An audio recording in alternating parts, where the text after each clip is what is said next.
Sir 11 నెలలకే భర్త చనిపోయినాడు సార్. చేస్తాంలే.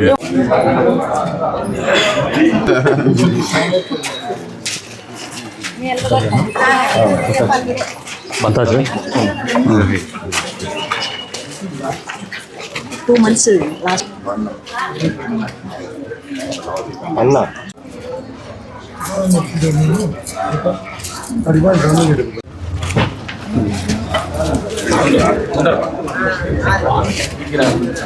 సూపర్ 6 గురించి పదే పదే మాట్లాడే వైఎస్ఆర్సీపీ పార్టీ అధినేత జగన్మోహన్ రెడ్డి దగ్గర నుంచి వారి స్థానిక కార్యకర్తల వరకు మేము ఈరోజు ఇచ్చే పెన్షన్ కార్యక్రమమే ఒక సమాధానం. కొంచెం మాట్లాడద్దు. దాంతోపాటు ఇచ్చిన హామీ కట్టుబడి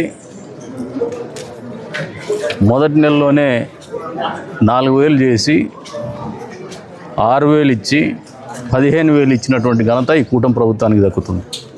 చంద్రబాబు నాయుడు గారి నాయకత్వంలో ఉన్నటువంటి కూటమి ప్రభుత్వం.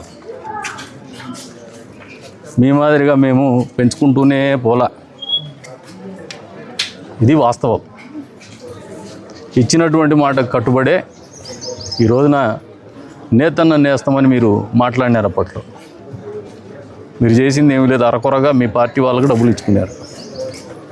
ఈ రోజున కూటమి ప్రభుత్వం అధికారంలోకి వచ్చిన తర్వాత చేనేతలకు పూర్తి స్థాయి సహాయ సహకారాలు అందించడంలో భాగంగా ఈ రోజునే 150 కోట్ల రూపాయలు బడ్జెట్ కేటాయించి, నిధులు కేటాయించి, హ్యాండ్లూమ్ వాళ్ళకైతే 200 యూనిట్లు, పవర్ లూమ్స్ వాళ్ళకి 500 యూనిట్లు ఉచితంగా విద్యుత్ ఇచ్చేటువంటి కార్యక్రమం అమలు చేస్తూ ఉన్నాం. అందుకు లబ్ధిదారుల ఎంపిక కూడా జరిగి 200 పైచిలకు లబ్ధిదారులు ఈ నియోజకవర్గంలో ఈ రోజున అందజేస్తున్నాం. రాష్ట్ర వ్యాప్తంగా దాదాపు 93,000 మంది చేనేత కార్మికుల కుటుంబాలు, 11,488 మంది పవర్లూమ్ కార్మికులకి ఈ కార్యక్రమం అందుబాటులోకి తీసుకుపోతున్నాం. మళ్ళీ చెప్తున్నాం, 150 కోట్లు నిధులు కేటాయించడం. మీ ఆ పరిపాలనకి మా పరిపాలనకి తేడా అదే. ఏదంటే మీరు అబద్ధాలు చెప్పుకొని బతికినారు. మేము వాస్తవాల్లో ప్రజలకు దగ్గరికి పోతున్నాం, మంచి చేస్తున్నాం. మీ హయాంలో కరోనా వస్తే, కరోనా టైంలో జనాలంతా ఇంట్లో ఉంటే కరెంటు బిల్లులు వాళ్ళ చేతిలో పెట్టిన రోజు షాక్తో కరోనా కంటే ఎక్కువగా ఇబ్బంది పడినారు. తెలియకుండానే విద్యుత్ రేట్లు పెంచినారు. ఈ రోజున ట్రూ అప్ కాకుండా ట్రూ డౌన్ ఛార్జీలు, మొట్టమొదటిసారి చరిత్రలో విద్యుత్ ఛార్జీలు పెంచకుండా తగ్గించినటువంటి ఘనత కూడా ఈ కూటమి ప్రభుత్వానికే దగ్గుతుంది. అది చంద్రబాబు నాయుడు గారికి ఉన్నటువంటి దార్శనికత, మీకు లేనటువంటిది. పదే పదే మాట్లాడే వైఎస్ఆర్సీపీ వాళ్ళకి ఒకటే చెప్తాను, మీకు అంత సీన్ లేదు. అసలు మీ నాయకుని మానసిక పరిస్థితి ఏందనేది ప్రజలు భయాందోళనలో ఉన్నారు. మామూలుగా రాజ్యాంగంలో మానసిక పరిస్థితి, మానసిక ఆరోగ్యం లేనటువంటి వ్యక్తులు పోటీ చేయడానికి అనర్హులు. వచ్చే రోజులు ఎవరెవరు పిల్లు కూడా వేస్తారు నాకు తెలిసి. పైకే ఒకసారి వీడియో కూడా చెప్తాను, పీపీటీ పెట్టి, పవర్ పాయింట్ ప్రజెంటేషన్ గ్రౌండ్లో పెట్టి, మీ నాయకుడి చేష్టలు, మీ నాయకుడి మాటలు, మీ నాయకుడి ఆలోచన విధానం, ప్రతిపక్షంలో ఉన్నప్పుడో లేదంటే ప్రజల దగ్గరికి ఓట్ల కోసం వచ్చినప్పుడు మాత్రం అపారమైనటువంటి ప్రేమ, సమురు పూసిండే తలకాయని నిముడుతావు, చీమిడి గారుతున్న ముక్కును ముట్టుకుంటావు, జల్లు గారుతాండే బుగ్గల్ని ముద్దు పెట్టుకోగలుగుతావు. కానీ అధికారంలోకి వస్తానే ప్రజలకు దూరంగా, ప్రజా సమస్యలకు దూరంగా, ప్రజాక్షేత్రానికి దూరంగా పరదాల మాటను సంచరించి పైపైన ఆకాశంలో మాత్రమే ఎగురుతావు. ఇంకా ఏముంది సినిమా నీకు చూపించుకోవడానికి జగన్మోహన్ రెడ్డి? నీ సినిమా అంతా చూసేసినారు. మళ్ళీ చెప్తుండా, మొన్నటి రోజున మాట్లాడిన మాటలు కట్టుబడి ఉన్నారు. పాత మలయాళం సినిమానే నీ సినిమా. వాల్ పోస్టులేమో బీభత్సంగా ఉండేవి 70 80లో. ఎందుకంటే కుర్రకారును, మధ్య వయస్కుల్ని ఆకర్షించడానికి. తీరా వాళ్ళు దొంగ సినిమాలు లేకపోతే పాపం వచ్చేటప్పుడు ముందుగానే ఎవడన్నా చూస్తాడని బయటకు వచ్చే తంతు. తీరా వాల్ పోస్ట్లో ఉండేది ఏమైనా కనపడుతుందంటే ఏమి కనపడదు. నీ సినిమా కూడా అంతే. అందుకే చెప్పిన, పాత మలయాళం సినిమా. కొత్త మలయాళం సినిమాలు అద్భుతంగా ఉన్నాయి, జాతీయ స్థాయిలో పురస్కారాలు అందుకుంటాను. 70-80 దశకంలో ఆంధ్రప్రదేశ్ రాష్ట్రంలో ఆడిండే మలయాళం సినిమాల బతికే నీ సినిమా. మళ్ళీ చెప్తాండా. మీరు చక్రవడ్డీతో చెల్లించినా, బార్ వడ్డీతో చెల్లించినా, ఏ వడ్డీతో చెల్లించినా గత 5 ఏళ్ళు మేము తీసుకున్నాం. మేము తిరిగిచ్చే కార్యక్రమాలు చేయలే. ఎందుకంటే మీకు తెలిసిండేది అది బెదిరించేది, భయపెట్టేది, దోచుకునేది, దాచుకునేది. మాకు తెలిసిండేది పేదలకు మంచి చేసే కార్యక్రమాలు, పేదల కోసం పరిపాలన చేసే కార్యక్రమాలు, నిరంతరము ప్రజాక్షేత్రంలో మమ్మల్ని అందరినీ నిలిపేటువంటి నాయకత్వంలో మేము పనిచేస్తాను. ఇక్కడ ఉన్నటువంటి 3 పార్టీలు కూడా మీకు అది తెలియదు. మీకు వేరే వాళ్ళ ఆస్తులు కొట్టేసేది ఎట్లా, వేరే వాళ్ళ భూములు దోసుకునేది ఎట్లా, చెల్లెల ఆస్తులు పంచకుండా భయపెట్టేది ఎట్లా, చెల్లెలు రోడ్డెక్కి మాట్లాడినప్పుడు మీ నాయకుల్ని అడ్డం పెట్టి తిట్టించేది ఎట్లా, సొంత చెల్లెల్ని తిట్టిస్తున్నారు. మీ సంస్కారం అది. దానికి బాధపడినటువంటి తల్లి అఫిడవిట్ రూపంలో సమాధానం చెప్తుంది. మీ బతుక్కి మొదటగా మీ కుటుంబాన్ని చక్కబెట్టుకోలేనటువంటి వ్యక్తి రాష్ట్రాన్ని ఏం చక్కబెడతాను. నీ కుటుంబ సమస్యలు తీర్చుకో. మొదట నీ కుటుంబ సమస్యల గురించి పరిష్కారం చేసుకో. మళ్ళీ రాష్ట్రంలో ప్రజల సమస్య పరిష్కారం చేస్తా అని మాట ఇవ్వు. అప్పుడు నమ్ముతారు నేను.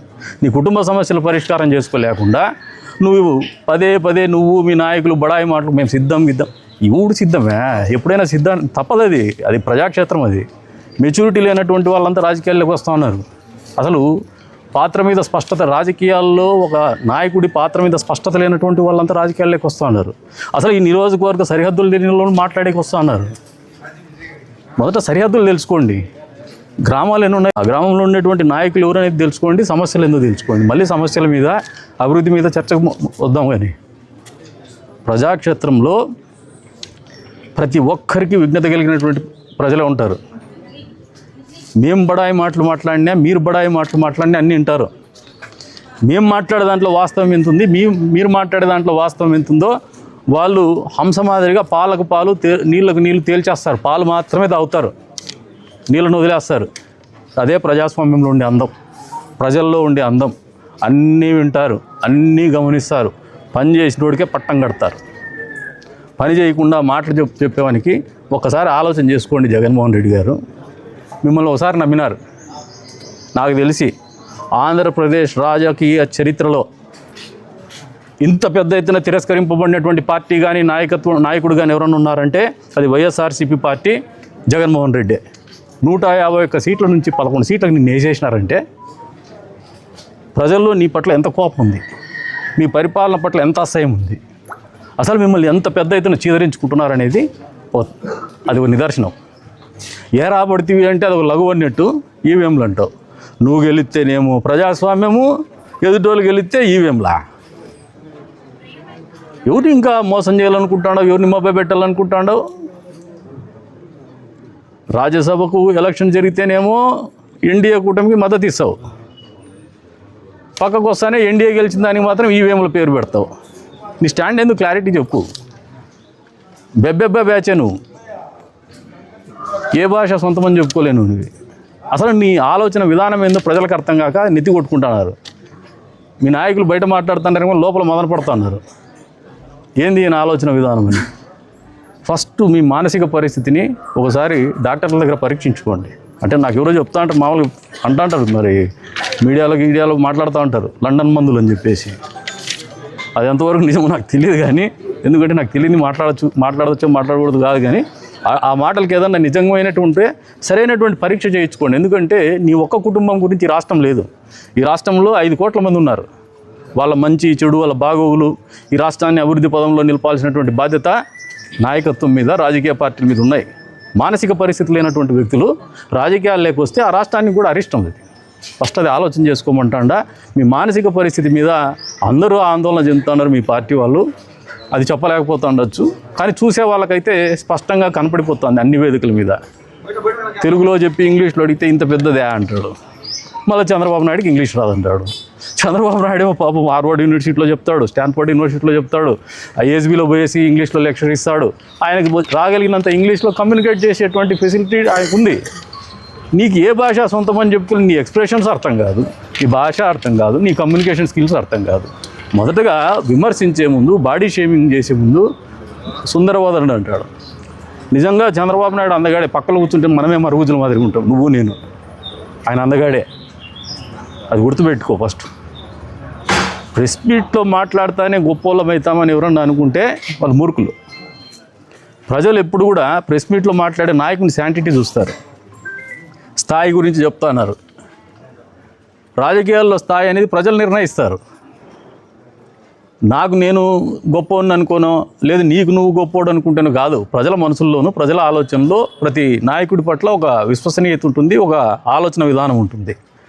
అది బ్యారియర్, అది బెంచ్ మార్క్.